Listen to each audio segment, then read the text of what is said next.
বন্ধুরা, ভাতের সঙ্গে আজকে এই যে মাছ ভাজা করেছি, বেগুন ভাজা, ডিম সিদ্ধ। এখন একটু গরম গরম পকোড়া করব, ফুলকপি আর একটু ধনেপাতা। এই যে পকোড়াটা বানাচ্ছি।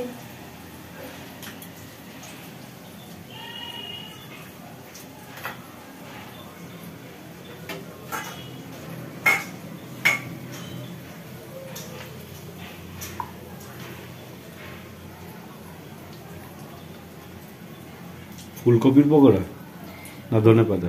ফুলকপি ধনেপাতা দুটোই।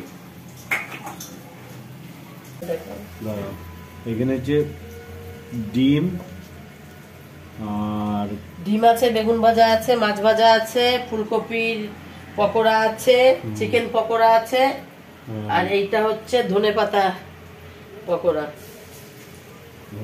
ধনেপাতা বড়া, তাই বলো? হ্যাঁ, ধনেপাতার বড়া। সব পকোড়া বলতে বলতে পকোড়াই এসে গেছে।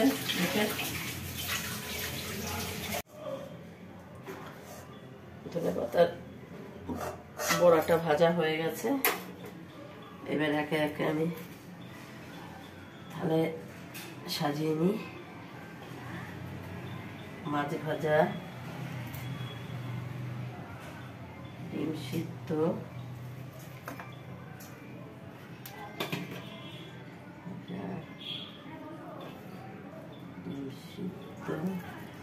এটা হচ্ছে ধনেপাতার বড়া,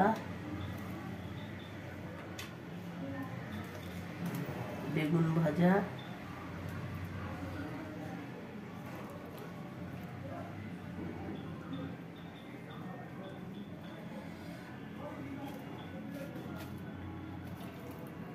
এটা ফুলকপির বড়া পকোড়া,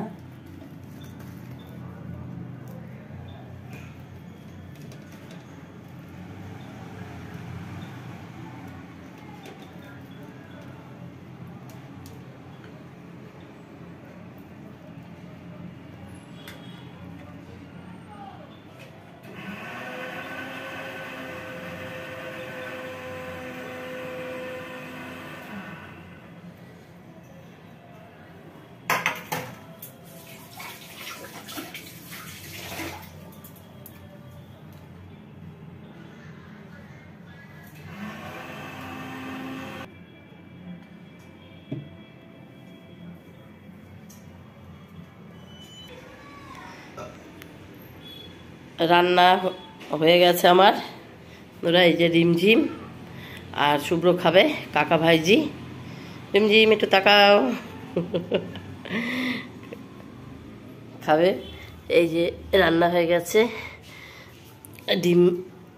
ডিম সিদ্ধ, মাছ ভাজা, ধনেপাতার বড়া, ফুলকপির পকোড়া, বেগুন ভাজা, চিকেন পকোড়া, অল্প চিকেন ছিল। হ্যাঁ, এখন কাকা ভাইজি খাচ্ছে। কেমন লাগছে? গরম গরম পকোড়া, গরম ভাত, বেগুন ভাজা, সব কিছু দিয়ে সব রকমই ভাজা।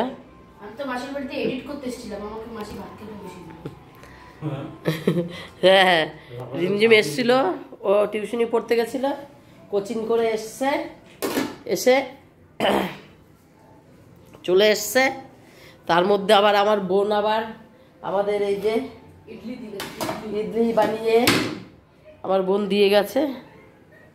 ইডলিটা ইডলি ইডলি না কি বলে, কি বলে রিমঝিম? ইডলি।